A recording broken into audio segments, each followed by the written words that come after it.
औज़ु बिल्लाहि मिनश शैतानिर रजीम बिस्मिल्लाहिर रहमानिर रहीम। प्यारे बच्चों, अस्सलामु अलैकुम व रहमतुल्लाहि व बरकातुहू।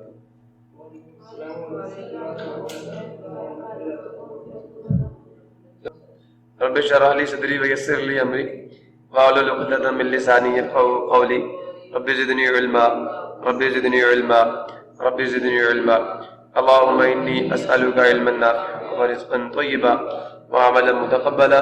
अल्लाहुम्मा अल्लिमनी अल-किताब वल हिसाब। अल्लाहुम्मा ज़क्किरनी मिन्हु मा नसीतु व अल्लिमनी मिन्हु मा जहलतु। अल्लाहुम्मा ख़ुज़ बियदिक। फिर बच्चों, आज हम लोग physics 9th class chapter number 7 properties of matter का लेक्चर नंबर 4 स्टार्ट करने जा रहे हैं। और आज के इस लेक्चर में हम लोग बात करेंगे जी प्रेशर ऑफ द लिक्विड्स। किसको? प्रेशर ऑफ द लिक्विड्स के बारे में। तो जनाब अली, बातों की बात, सबसे बड़ी बात यह है कि ये आपका एक कंटेनर आपको नजर आ रहा है, इसके अंदर एक लिक्विड पड़ा हुआ है। सुन रहे हो कि नहीं सुन रहे? लिक्विड्स भी प्रेशर एक्सर्ट करते हैं, जैसा कि आपके ऊपर हवा आपके ऊपर दबाव लगा रही है ना, तो इसी तरह अगर किसी एक सर्टेन डेप्थ के ऊपर एक चीज पड़ी हुई है, तो जो इसके ऊपर का पानी होगा, जमीन उसको खींचेगी नहीं खींचेगी? खींचेगी ना। तो नीचे वाला पानी उसको नीचे नहीं जाने देगा, कि उसको ऊपर को धक्का देगा। तो जो चीज यहां पे होगी, ऊपर का पानी उसको नीचे दबाएगा। समझ आया नहीं यार? अपने वेट की वजह से। तो कितना दबाएगा, कितना प्रेशर डालेगा, उसको कैसे कैलकुलेट करना है, वो फार्मूला भी हम ड्राइव करेंगे बड़े मजे से। आपको ये तो पता है कि प्रेशर जो है उसका फार्मूला क्या होता है? Force divided by area. तो मैं फर्स्ट ऑफ ऑल इस पॉइंट पे ये पता करना है कि इस वाटर का क्या वेट है जो इस पॉइंट के ऊपर है। जितना भी वाटर इस पॉइंट के, या ये एरिया, इस एरिया पे ऊपर का पानी कितना प्रेशर डाल रहा है। तो हमने पहले ये पता करना है कि इस एरिया के ऊपर जो वाटर है उसका वेट क्या है। उसका जब हम वेट निकाल लेंगे तो वही वेट नीचे प्रेशर डाल रहा होगा ना, तो हम उसको किससे डिवाइड करेंगे? इस एरिया से। फोर्स पर यूनिट प्रेशर आ जाएगा। देखते हैं। तो लिक्विड्स भी डालते हैं दबाव। द प्रेशर ऑफ लिक्विड्स, जो लिक्विड का प्रेशर होता है, एक्ट इन ऑल डायरेक्शन, जैसे हवा का तमाम सिम्टम में अमल करता है, लिक्विड्स का भी अमल करता है। If you take a pressure sensor, अगर हम एक प्रेशर मापने वाला आला, सेंसर किसे कहते हैं? सेंसर किसे कहते हैं? हिस्स को। लेकिन हमारा ये एक आला है, it divide that by the pressure. हम उसे ले जाए इनसाइड द लिक्विड, किसके अंदर? पानी में डुबकी मारते हो साथ ले जाओ, then the pressure of the liquid varies. हम देखते हैं वो डिवाइस हमें बताया कि जो हम गहराई में जाते जाएंगे, प्रेशर भी ऊपर, पानी का लेवल बढ़ता जाएगा ना, तो प्रेशर भी बढ़ता जाएगा डेप्थ के साथ। प्रेशर भी, क्योंकि हमारे ऊपर जो वाटर की क्वांटिटी है वो बढ़ती जाएगी, तो प्रेशर भी बोलते नहीं है, बढ़ता जाएगा। ठीक है। तो then the pressure of the liquid varies with the depth of the sensor. जो सेंसर नीचे जाएगा तो प्रेशर भी चेंज होगा और बढ़ेगा। Consider a service. कंसीडर, अब ये यहां हम कैलकुलेट कर रहे हैं, यहां से शुरू करना है। Consider a surface area A, ये हमने ले लिया। तो एक सरफेस एरिया ए आप कंसीडर कर लें एट ए सर्टेन डेप्थ। उसकी सरफेस जो गहराई है इस रीजन की, वो कितनी है? h। Consider a surface area A in a liquid at A depth h as shown by the shaded region in the figure number 7.13। अब इसको लिखने में कोई आपको साइंस की जरूरत है? लेकिन आगे मैंने यहाँ पे प्रेशर निकाला है, इस रीजन पे प्रेशर एरिया पे होता है, सरफेस पे होता है। इफेक्ट है ना फोर्स का, तो वो किसी सरफेस पे ही होगा। फिर सुन ले, consider surface area A in a liquid at A depth h as shown in the figure 7.13। समझ आ गया? अब बच्चे, जो इस एरिया पे प्रेशर डालेगा वो कौन डालेगा? इसके ऊपर जितना लिक्विड है ना, इसके ऊपर। अब ये गोल है, तो जो इसके ऊपर आएगा वाटर का कॉलम, वो भी क्या होगा? सिलेंड्रिकल नहीं होगा।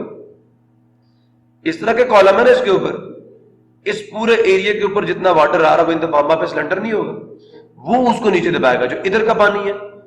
समझ आया?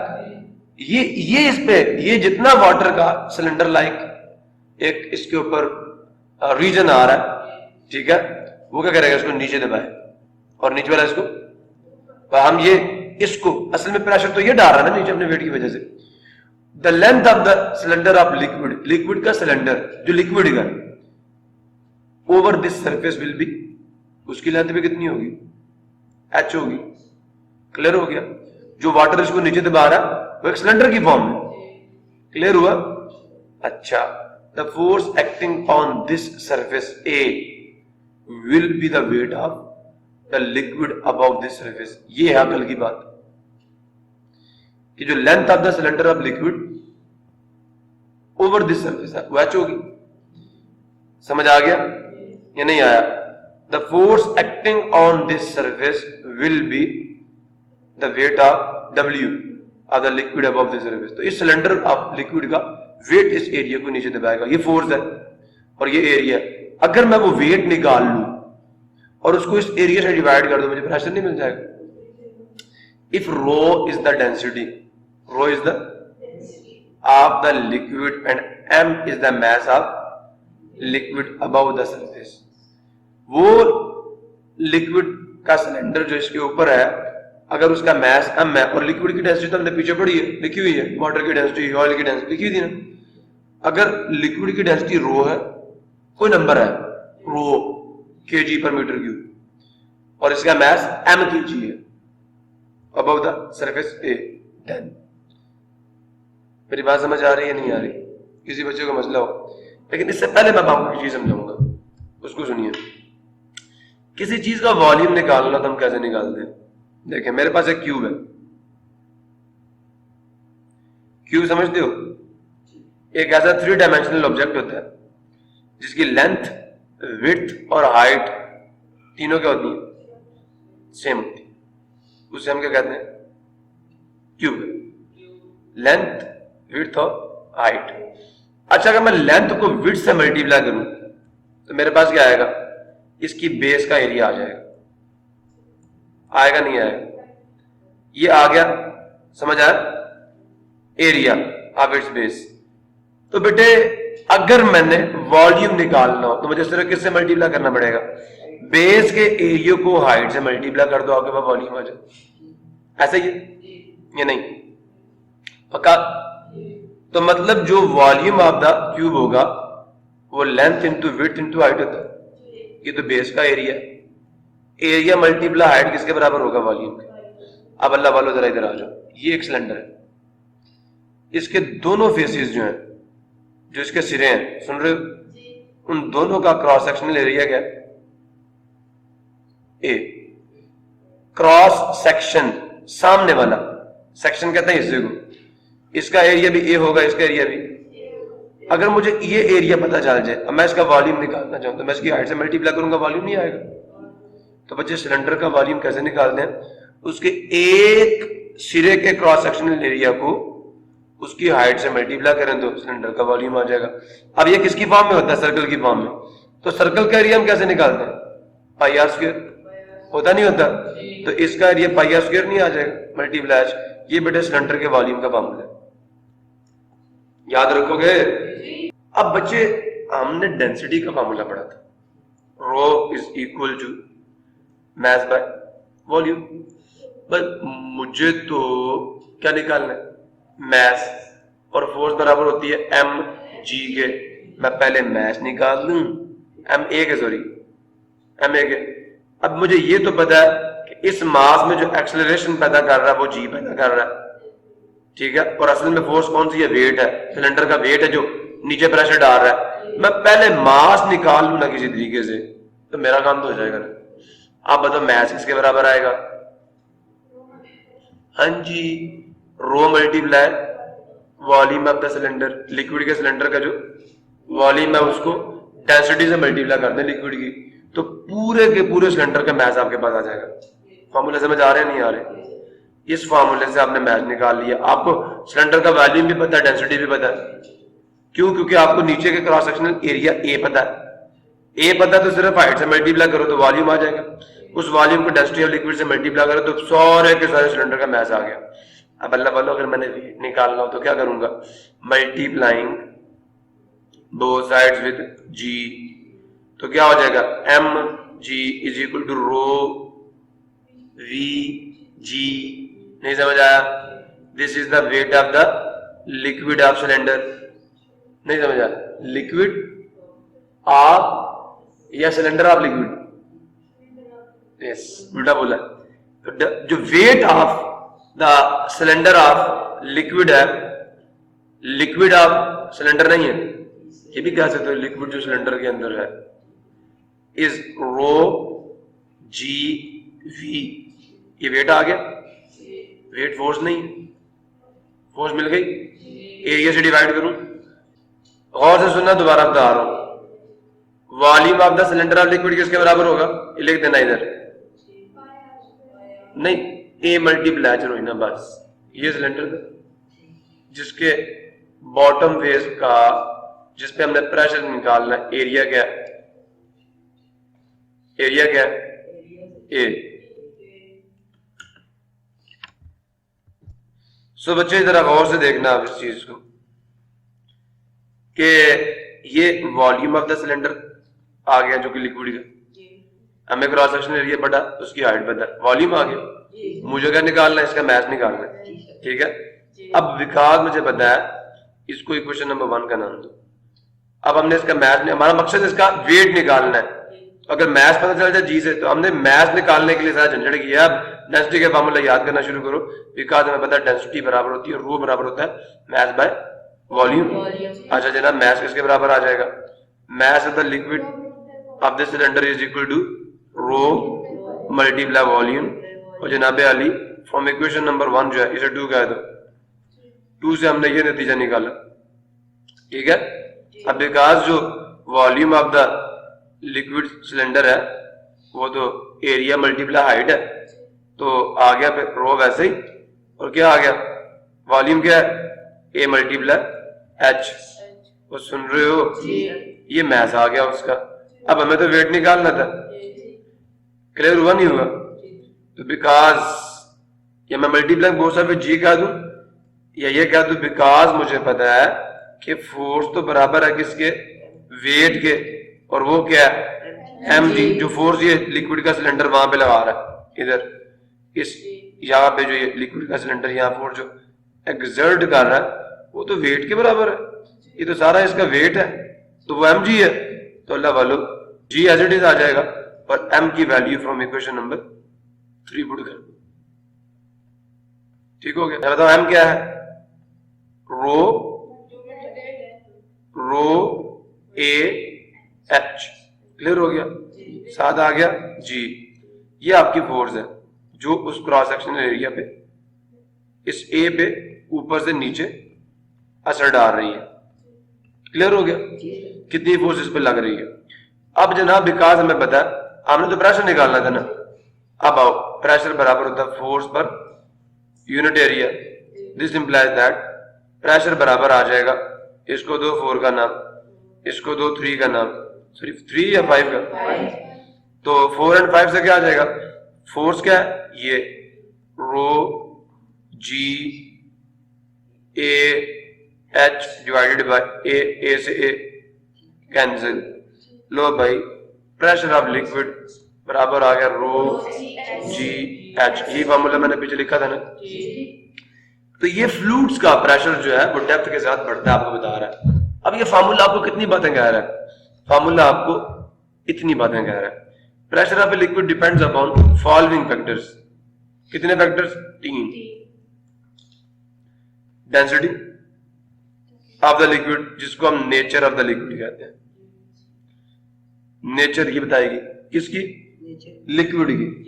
अब जैसे शहद है, गाढ़ा है, तो प्रेशर ज्यादा बढ़ेगा, डेंसिटी के डायरेक्टली प्रोपोर्शनल है। क्लियर हो गया? डेंसिटी बढ़ती जाएगी तो प्रेशर भी बढ़ता जाएगा। जी ग्रेविटेशनल एक्सेलरेशन, जी की वैल्यू बढ़ेगी तो प्रेशर बढ़ेगा। समझ आया? और तीसरा है डेप्थ। आमतौर पर किसी एक लिक्विड के लिए रॉ भी कांस्टेंट होता है और जी भी। जैसे दरिया है, उसके लिए तो दोनों कांस्टेंट है ना। तो क्या चेंज होगा? हाइट। तो डेप्थ ऑफ द लिक्विड जो है, ये 3 चीजें हैं। अब देयरफॉर, अब जरा गौर से सुना, डैम्स जो है, जैम्स कभी देखे डैम्स? उनकी दीवारें, उनके किनारे जो होते हैं ऊपर से पतले होते हैं और नीचे से मोटे क्यों होते हैं? बताओ। अब मैंने लिखा है यहां पे, अभी मैंने आपको बताया,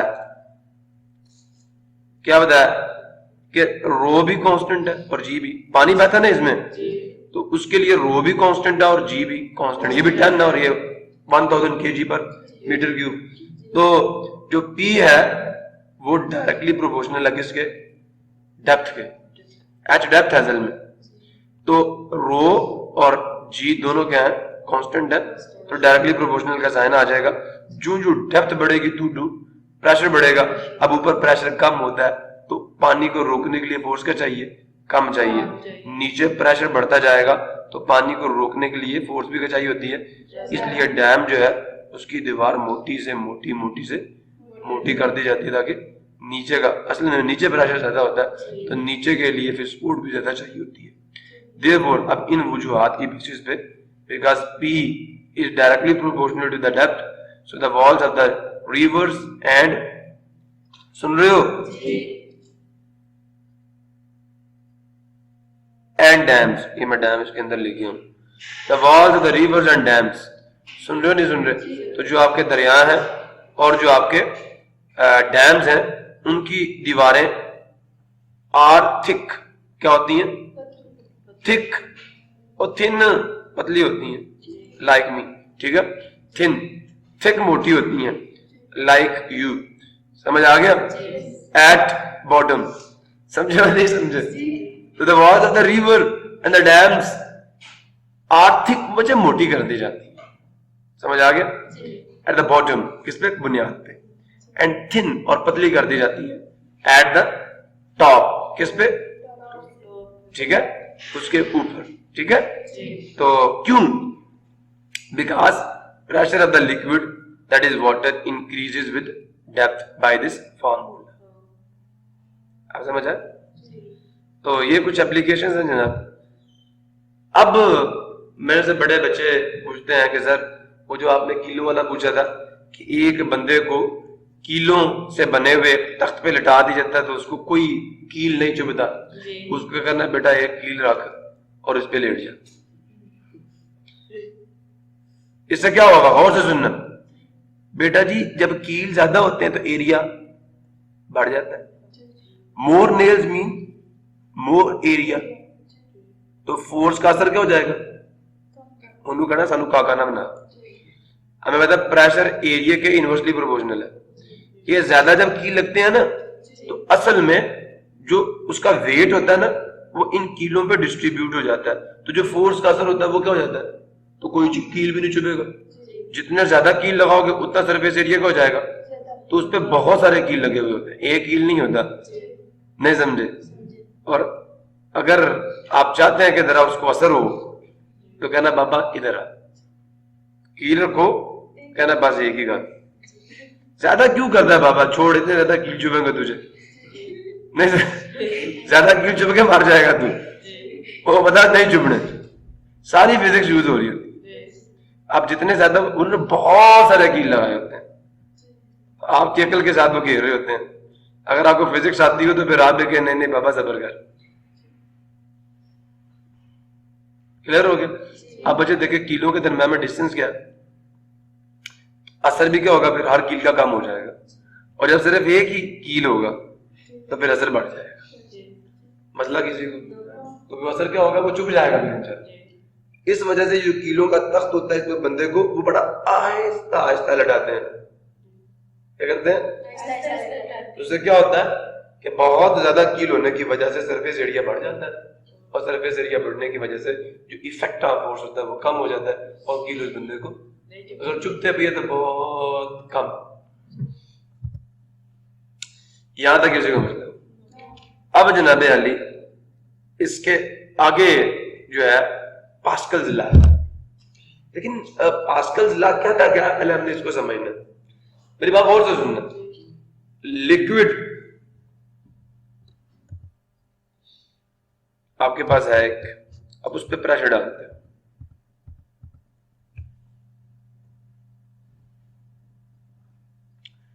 ये एक सिलेंडर है,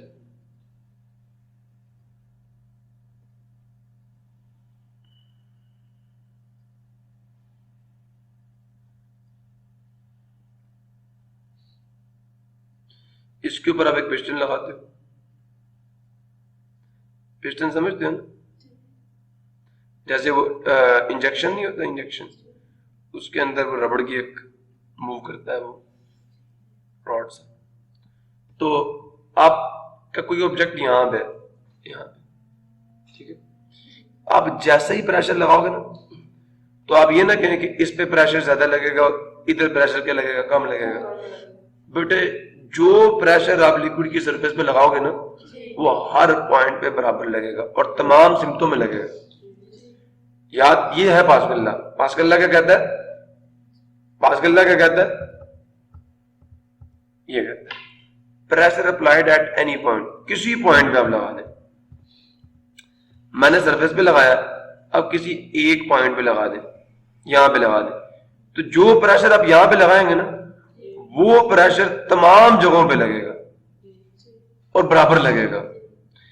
pressure applied at any point of A fluid, तो वो तमाम सिमतों में क्या होगा, बराबर अंदाज में मुनक़सिम होगा, और उसको उन्होंने एक्सपेरिमेंट की मदद से वाज़ेह किया। यहां pressure applied at any point of a liquid enclosed in a container, किसी कंटेनर में जो बंद लिक्विड होता है ना, जो फ्लूइड होता है, उसके ऊपर लगाया जाने वाला जो प्रेशर होता है, ठीक है, वो मुंतकिल होता है, इज ट्रांसमिटेड विदाउट लॉस, बगैर किसी कमी के, to all other parts of the liquid, liquid के बाकी तमाम पार्ट्स की तरफ। अब ये एक सिलेंडर है जिसके यहाँ पे क्या है, होल्स, ठीक है। इंजेक्शन से तब तक लिक्विड बाहर नहीं आता जब तक आप उसके पिस्टन को, इस बर्तन से भी ये लिक्विड तब तक बाहर नहीं आता जब तक आप क्या नहीं करते, इसे दबाते नहीं, इस पिस्टन को दबाते नहीं। अब समझ आया? तो बड़ा अच्छी सी एक चीज है ये।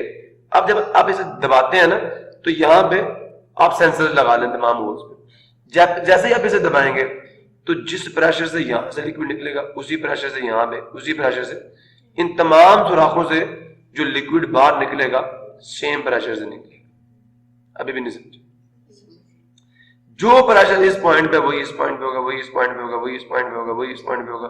जो प्रेशर आपने लगाया ना यहाँ पे, मजे की बात है, लिक्विड यहां से उसी प्रेशर से बाहर निकलेगा। अभी भी नहीं समझे? ये है पास्कल लॉ, और उसने इसका बड़ा अच्छा प्रूफ दिया, जो कि बेटा अभी आप नहीं पढ़ सकते। ये आप पढ़ेंगे फ्लूइड मैकेनिक्स, जो कि हमारे लास्ट सेमेस्टर में हमने पढ़ी, हमें डॉक्टर दायरा और उन्होंने पढ़ाई थी। लास्ट सेमेस्टर था मेरे बीएस का 16वीं क्लास का, उसमें हमने पढ़ी थी और हमने इसको बाकायदा तरीके से प्रूव भी किया था। तो जनाब, an external force applied on the surface of a liquid, जब भी कोई आप बाहर से फोर्स लगाएंगे तो वो प्रेशर लगाएगी उसके ऊपर, on the surface of a liquid increase the liquid pressure, वो क्या करेगी, वो लिक्विड के प्रेशर को बढ़ा देगी at the surface of the liquid. किस पे? लिक्विड की सरफेस पे नहीं, बल्कि वो this increase in liquid pressure is transmitted, वो मुंतकिल होगा, जो प्रेशर सरफेस पे होगा वही बॉटम पे होगा, हर पॉइंट पे वही प्रेशर होगा। तो वो सरफेस पे जो प्रेशर आप बढ़ाएंगे, दिस इंक्रीजेस, वो बढ़ा देगी, ठीक है, this increase in liquid pressure, liquid के प्रेशर में ये इजाफा इज ट्रांसमिटेड, वो मुंतकिल होता है इक्वली, मसावी तौर पर, ठीक है, यकसा तौर पर, इन ऑल डायरेक्शंस, तमाम सिमतों में, and to the walls of the container, और वॉल्स की जो कंटेनर की दीवारें हैं उनकी तरफ, इन विच, जिसमें इट इज फिल्ड, जिसमें आपने उसको भरा हुआ होता है, दिस रिजल्ट, इस रिजल्ट को, इस नतीजे को कहा जाता है पास्कल का कानून, विच इज स्टेटेड एज कि pressure applied at any point of a liquid, शर्त ये है कि वो इनक्लोज्ड हो किसी कंटेनर में। समझ आया? डब्बे में बंद हो तो याद रखना, pressure applied at any point of a liquid enclosed in a container is transmitted. अब ये उसका नतीजा, ये शर्त दी कि आप प्रेशर अप्लाई करें किसी ऐसे लिक्विड पे जो कि बंद हो किसी कंटेनर में। ये क्या है? गिवन। इस थ्योरम का ये क्या है? Given. Pressure applied at any point of a liquid enclosed in a container is transmitted, वो जो प्रेशर होगा वो मुंतकिल होगा बगैर किसी कमी के, टू ऑल अदर पार्ट्स, बाकी तमाम हिस्सों में ऑफ द लिक्विड, लिक्विड के इक्वली। समझ आ नहीं? ये इसकी डेफिनेशन है। It can be demonstrated with the help of a glass vessel having holes all over its surface, उसकी सतह पे हर जगह बहुत सारे होल्स होंगे। As shown in the figure 7.14, fill it with water, इसको पानी से भर लीजिए। पुश द पिस्टन, इस पिस्टन को पुश करें, धक्का दें, तो क्या होगा? द वाटर रशेज आउट, पानी खारिज होगा। ऑफ ऑल होल्स, सारे के सारे सुराखों से, in the vessel with the same pressure, same pressure से। The force applied on the piston है, सुन रहे हो? तो जो फोर्स हमने पिस्टन पे लगाई है, exerts pressure on the surface of liquid, ठीक है, on the water. This pressure is transmitted equally, वो प्रेशर बराबर, वो प्रेशर इक्वली यकसा तौर पर मुंतकिल होता है थ्रू आउट द लिक्विड, सारे के सारे लिक्विड में, इन ऑल डायरेक्शन, तमाम सिमतों में। इन जनरल, आमतौर पर, दिस लॉ होल्ड्स गुड, ये कानून दुरुस्त रहता है। होल्ड्स गुड का मतलब ये दुरुस्त फॉर फ्लूइड्स, किसके लिए? और फ्लूइड से मुराद कौन सी चीज है? Gases and liquids. मैंने इसकी डेफिनेशन जो आपको बताई है फ्लूइड की, कि anything which can flow is called fluid, तो ये दोनों इसकी डेफिनेशन में आते हैं, both for liquids as well as, ये लॉ दोनों के लिए दुरुस्त है। एप्लीकेशंस ऑफ पास्कल लॉ, तो Pascal law finds numerous applications, Pascal law की बहुत सारी जो है वो इसके इत्तलाक हैं, पास्कल लॉ के बहुत सारे इत्तलाक हैं, बहुत सारे फायदे हैं इन अवर डेली लाइफ, हमारी रोजमर्रा की जिंदगी में, सच एज ऑटोमोबाइल्स, ठीक है, हाइड्रोलिक ब्रेक सिस्टम, पहला ये पढ़ेंगे हम। दूसरा हाइड्रोलिक जैक, बड़ा आसानी से गाड़ी ऊपर जाती है, ठीक है। हाइड्रोलिक प्रेस, ठीक है, हाइड्रोलिक प्रेस क्या है? ये बहुत कमरे जितनी रुई पड़ी होगी उसको प्रेस करके छोटी सी गठ बना दे, इतने बड़े वॉल्यूम को प्रेस करके छोटी सी गठ बना देगा, ठीक है। एंड अदर हाइड्रोलिक मशीन्स, और दूसरी बहुत सारी hydraulic machine such as shown in the figure, जैसे कि शक्ल में आपको दिखाया गया 7.15 में। ब्रेक ऑयल का मतलब पता है? ब्रेक ऑयल पता है सबको? नहीं पता? मैं आपको दिखाऊंगा। तो अब मजे की बात यह है, ब्रेकें जो है बच्चे, पहले उनके अंदर साइकिलों की ब्रेक देखी है, एक प्लास्टिक जैकेट होती है और उसके अंदर एक तार होती है, अगर इसको ज्यादा बल दे दो तो ब्रेक की वो तार टूट जाती, फिर नई तार डलवानी पड़ती है। ऐसा है या नहीं? तो बेटा जी बड़ा खूबसूरत एक सिस्टम मैं भी आपको आगे दिखा देता हूं आज। ये इसमें देखो कितने बल पड़े हुए हैं, लेकिन ये आपका पिस्टन है, जो प्रेशर यहां पड़ेगा वो यहां पे भी लगेगा, यहां पे भी लगेगा, तार के टूटने का फिक्र ही कोई नहीं है। तो अब will explain it in the morning. तो क्योंकि जो पास्कल लॉ कहता है कि जो प्रेशर आप यहां पे लगाएंगे, तो लिक्विड तो आपको पता है उसके लिए क्या मुश्किल है, इधर के मुड़ जाए, उसने कौन सा टूट जाना है। तो ये नालियां जो है इनके अंदर लिक्विड, जो जैसे ब्रेक ऑयल कहते हैं वो होता है, जो प्रेशर अगर उसके अंदर हवा भर जाए ना तो फिर वो निकाली जाती है, पता ही नहीं बनता, हवा निकालते हैं। तो ये यहाँ प्रेस करते हैं तो ब्रेक सही नहीं लगती, फिर तो वो फिर उसके बाद जाता है जी जनाब इसमें हवा फंस गई है, तो वो हवा निकाल दें, वो नट थोड़ा ढीला करता है, पता ही नहीं बनता, और उससे फिर वो हवा निकाल दी जाती है। तो जो प्रेशर आप यहां डालेंगे वही प्रेशर यहां लगेगा, यहां पिस्टन है वो आगे दबेगा। ये ब्रेक पैड्स हैं जो कि गाड़ी के टायर को रोक देंगे, और ये डिस्क को जाके प्रेस करेंगे और उसको भी रोक देंगे, उसको पकड़ लेंगे। जो बड़े बड़े ट्रक्स होते हैं ना उनकी हाइड्रोलिक ब्रेक्स होती है, प्रेशर ब्रेक्स होती है, तो ये वाली ब्रेक्स होती है। क्लियर हुआ? ये हिलने नहीं देती उसको, नहीं समझे मेरी बात? कल हम इंशाल्लाह हाइड्रोलिक प्रेस का वर्किंग प्रिंसिपल देखेंगे कि वो आप थोड़ी सी फोर्स लगाते हैं और तो इतनी बड़ी फोर्स लगा देता है, वो कैसे लगा देता है, वो किस तरह उस फोर्स को बढ़ा देता है। यहाँ पे एक छोटा सा बच्चा आप खड़ा करते हैं तो यहाँ इतनी बड़ी जो गट होती है रुई की वो दब जाती है, क्या वजह होती है? जिसको दबा आप आम हाथ से दबाएं तो नहीं दबती, लेकिन इसके दरम्यान में रख के उसे दबाएं तो वो फौरन दब जाती है। वो फोर्स कैसे बढ़ जाती है? We will talk about this in the morning lecture. तब तक के लिए अल्लाह हाफिज़। पाकिस्तान जिंदाबाद।